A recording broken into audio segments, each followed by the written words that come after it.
Hello friends, आज का हमारा टॉपिक निर्भरता, विकास एवं अल्प विकास है। तो चलिए स्टार्ट करते हैं। इसके आगे के सारे क्वेश्चन आंसर हमने आगे के वीडियो में डाले हैं, तो ये बीच से हम दूसरा पार्ट ले रहे हैं। तो चलिए स्टार्ट करते हैं। आगे का वीडियो भी अगर आपने ना देखा हो तो देख लीजिए, तो आपको ज़्यादा इसके क्वेश्चन आंसर मिलेंगे। चलिए स्टार्ट करते हैं। वीडियो को लाइक कीजिए, शेयर कीजिए, सपोर्ट कीजिए हमें, और डॉक्टर AR यूट्यूब चैनल देखते रहिए। सही मिलान कीजिए है। इसमें एक तरफ स्पष्टीकरण दिया हुआ है, दूसरी तरफ संदर्भ दिया गया है। प्रकार्यात्मक रूप से विशिष्ट गैर आरोपणशील संरचना, इसमें आएगा खेतीहर समाज, इसका सही आंसर 1 2 3 4, मतलब कि ये अपने क्रम में ही है। समाज के अविभेदीकरण के अति सरलीकरण, इसका जवाब आएगा अविकसित समाज। उपरांत नियोजन की समिति, औद्योगिक समाज।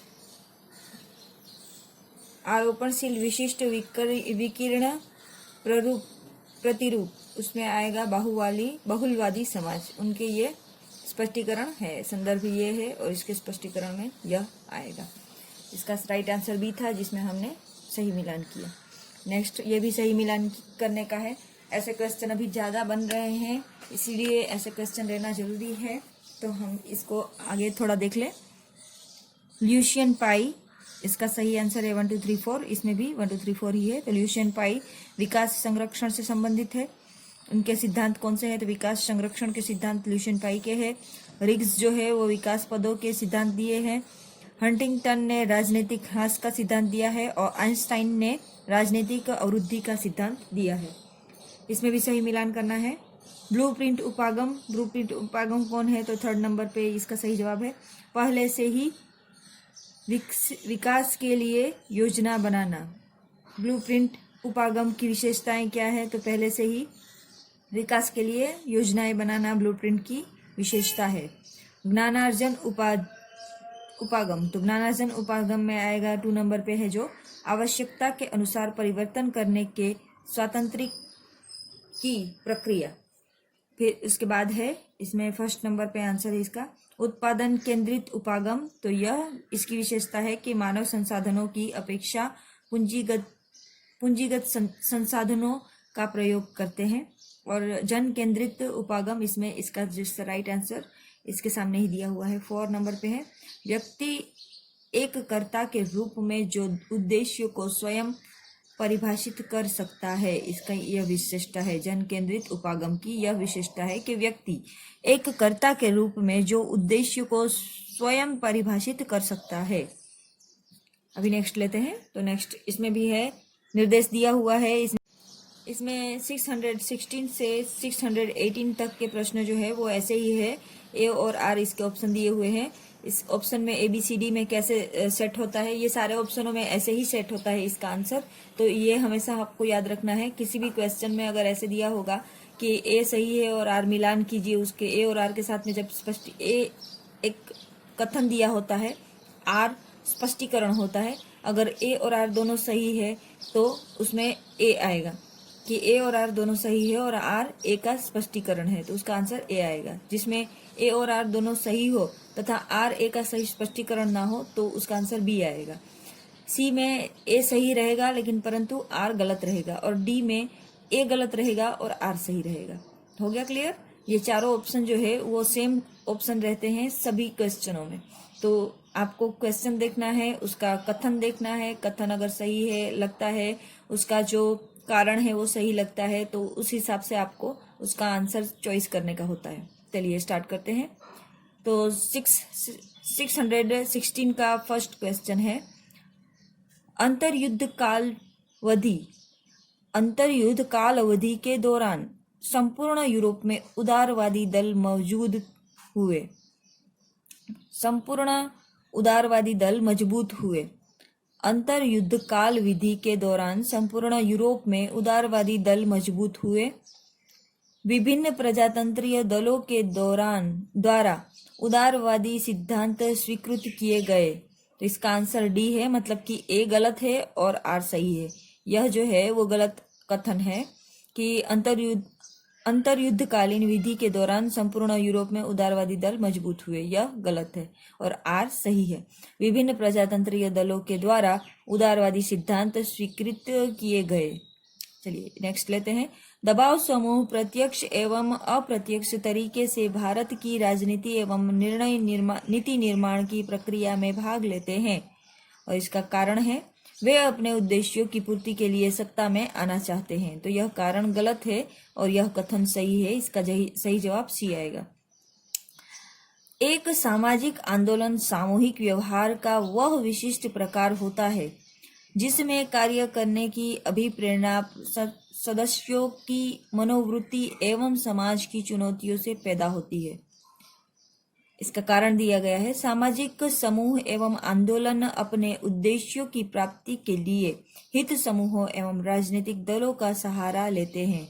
तो इसका आंसर है बी, मतलब कि ए और आर दोनों सही कथन है, लेकिन आर जो है वो ए का कारण नहीं है। सही मिलान कीजिए। इसका सही आंसर डी है। तो डी में हम मिलान कर लेते हैं। 4 3 1 2 4 4 3 1 2। भारतीय विश्वविद्यालय संघ, इसमें आएगा 4। संस्थागत समूह। एक जाति महासभा, तो इसमें आएगा असहचार्य समूह। उद्यमी विद्यार्थी का समूह, इसमें आएगा प्रतिमानहीन समूह। और कुलीन संघ, इसका जवाब आएगा सहचार्य समूह। नेक्स्ट लेते हैं। सही मिलान करना है। इसमें एक तरफ विचारक के नाम है और दूसरी तरफ लोकतंत्र संबंधी विचार है। तो इसका सही आंसर बी है। 1 2 3 4 सही सामने सामने ही इसका सही जवाब दिया हुआ है। सीले के अनुसार लोकतंत्र उस शासन को कहते हैं जिसमें प्रत्येक व्यक्ति का भाग है। एबी हॉल के अनुसार प्रजातंत्र ऐसा राजनीतिक संगठन है जिस पर प्रजा का नियंत्रण है। लिंकन के अनुसार लोकतंत्र जनता का जनता के लिए और जनता तथा जनता द्वारा शासन है। मैजिनी के अनुसार सबसे अच्छे और सबसे अधिक बुद्धिमान व्यक्ति के द्वारा चलाई जाने वाली और सबकी उन्नति करने वाली सरकार लोकतंत्र कहलाती है। इसमें भी सही मिलान करना है। सूची और सूची बी भी दिया गया है। इसका सही आंसर बी है। 1 2 3 4 इसमें भी सही आंसर उसके सामने ही लिखा हुआ है। फर्स्ट लेते हैं। व्यक्ति के कल्याण को समूह के कल्याण में योगदान देना चाहिए। यह किस में होता है? तो लोकतंत्री समाज में होता है।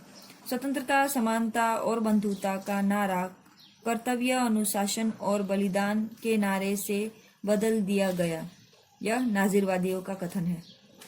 राज्य के उद्देश्य वे ही है जो समाज के हैं। सर्वाधिकारवाद का यह मानना है कि राज्य के उद्देश्य वही है जो समाज के हैं। समाज पुनर्निर्माण लाने के लिए आर्थिक संगठन को शक्तिपूर्ण उपयोग से जोड़ा जाना चाहिए। संगठन को शक्तिपूर्ण उपायों से जोड़ा जाना चाहिए। सामाजिक पुनर्निर्माण लाने के लिए आर्थिक संगठन को शक्तिपूर्ण उपागमों से जोड़ा जाना चाहिए। यह कथन गिल्ड समाजवाद का है। नेक्स्ट सही मिलान करना है। एक तरफ अप्रत्यक्ष लोकतंत्र दिया हुआ है और दूसरी तरफ उसके वर्ष दिए गए हैं। इसका सही जवाब 4 3 2 1 है। भारत तो 1901 में स्थापना हुई। अप्रत्यक्ष लोकतंत्र की भारत में स्थापना कब हुई? तो 1901 में भारत में अप्रत्यक्ष लोकतंत्र की स्थापना हुई। बेल्जियम में 1830 में अप्रत्यक्ष लोकतंत्र की स्थापना हुई। इंग्लैंड में 1800 में, फ्रांस में 1830 में अप्रत्यक्ष लोकतंत्र की स्थापना हुई। इसमें 623 से 625 तक में ए कारण है, ए कथन है और आर कारण है। तो उसके हिसाब से हमें उसका सही आंसर पता करना है। चलिए ए और आर दोनों सही है तथा आर। चलिए यहाँ पे हम स्टार्ट करते हैं। कथन ए, जहाँ दबाव समूह हितों को स्पष्ट अभिव्यक्ति देने का काम करते हैं वहाँ राजनीतिक दल हितों के समुच्चय का काम करते हैं। कारण इसका दिया गया है कि दबाव समूह समजातीय हितांक्षा प्रभाव का प्रतिनिधित्व करते हैं। जबकि राजनीतिक दल विषम जातीय समूहों को संयोजित करते हैं और राजनीतिक सत्ता पाना चाहते हैं। यह दोनों कथन सही है, लेकिन आर जो है उसका ए का कारण नहीं है। ये भी सही है, ये भी सही है, लेकिन आर जो है ये जो दिया गया है उसकी वजह से यह नहीं होता है। इसीलिए इसका आंसर बी है। ए और आर दोनों सही है, लेकिन आर ए का सही स्पष्टीकरण नहीं है। स्थानीय सरकारों के विषय। स्थानीय शासनों की समुचित और संगठित व्यवस्था द्वारा श्रेष्ठ ढंग से प्रशासित किए जाते हैं। ये लोग ही उन लोगों की समस्याओं को समझ सकते हैं जो उनसे निकटता से जुड़े हुए हैं। इसका आंसर ए है, मतलब कि कथन ए सही है और आर उसका कारण है। ल्यूशियन पाई ने विकास की कुंजी की 3 मुख्य विशेषताओं को पहचाना है। ये है समानता, क्षमता और विभिन्नीकरण। उच्च स्तरीय विभेदीकरण समाज को विकसित स्थिति में ले जाता है। ए सही है और आर उसका सही कारण है। इसका आंसर ये आएगा ए।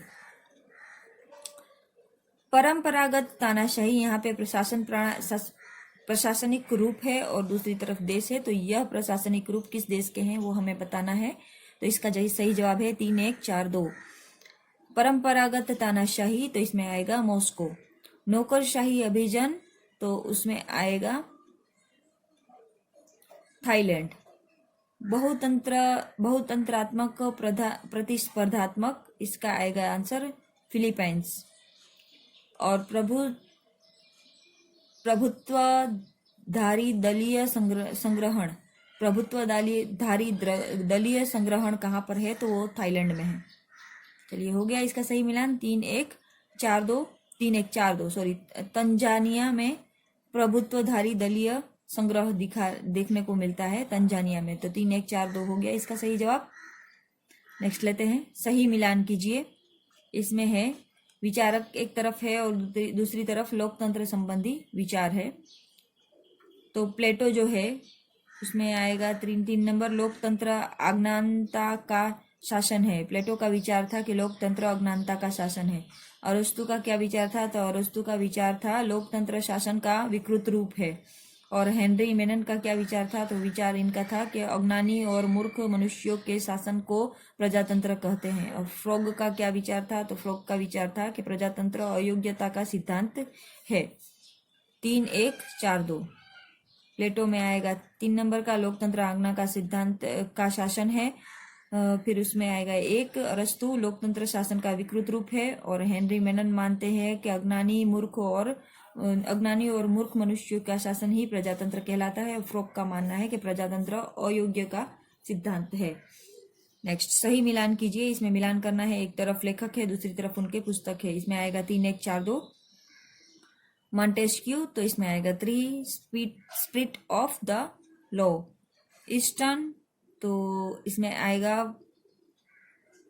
Political system. चार्ल्स मेरियम, तो इसका सही जवाब है न्यू एस्पेक्ट ऑफ पॉलिटिक्स। और डाइसी का सही जवाब है law of the constitution. Next लेते हैं, इसमें भी सही मिलान करना है। एक तरफ देश है, दूसरे तरफ मतदान व्यवहार है। किस तरीके के मतदान यहाँ पे होते हैं उसको हम बताएंगे। 3, 1, 4, 2 इसका सही जवाब है। जापान, तो इसका है, इस जापान में है समूह निर्धारता। ब्रिटेन, तो इसमें है प्रजातीय निर्धारता। 3, 1, तो इसमें आएगा, ब्रिटेन में आएगा वर्ग निर्धारित है ब्रिटेन में मतदान व्यवहार। अमेरिका, तो उसमें आएगा प्रजाति निर्धारित, अमेरिका में प्रजाति निर्धारित है। और भारत तो समूह निर्धारित है। 3, 1, 4, 2। चलिए नेक्स्ट देखते हैं। इसमें है कथन, सिविल सेवक कार्य रूढ़ि के अनुसार उसके मंत्री का कार्य समझा जाता है। संसदीय परिपाटी का यह मान्यता प्राप्त नियम है कि प्रशासकीय कार्य की आलोचना मंत्री की आलोचना के रूप में हो, न किसी सिविल सेवक के रूप में। इसका जवाब ए है, मतलब कि कथन ए सही है और आर उसका सही कारण है। संसदीय शासन व्यवस्था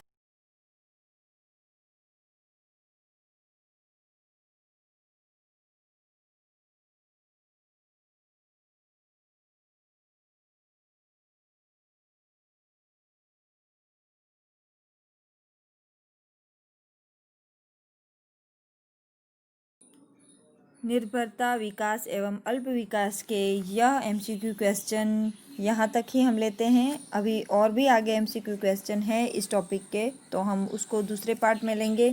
तो दीजिए इजाज़त। डॉक्टर AR यूट्यूब चैनल को, वीडियो को लाइक कीजिए, शेयर सपोर्ट हमें कीजिए, और नए हो तो सब्सक्राइब कर लीजिए ताकि सारे नोटिफिकेशन आपको नए वीडियो के मिलते रहे। Thank you very much.